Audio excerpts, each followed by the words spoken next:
Poplar Bluff, it was sunny and 24 degrees. It was sunny in Cape Girardeau, with 21.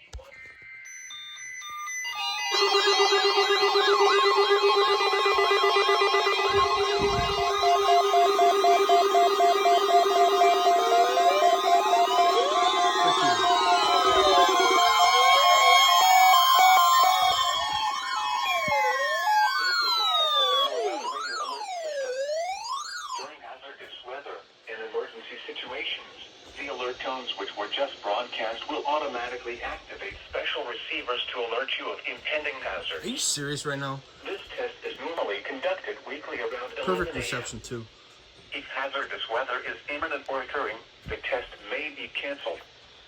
To provide the most consistent warning service possible, the alert tones will only be activated for the following counties in the WWG49 listening area: in Missouri, Madison, St. Francis, Bollinger, Cape Girardeau, Iron, Perry, Reynolds, St. Genevieve, Washington, and Wayne.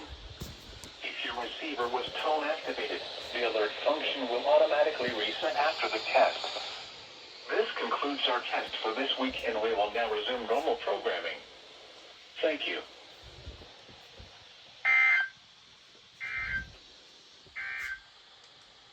Here are some weather conditions across the region at 10 a.m. Perfect. Farmington reported a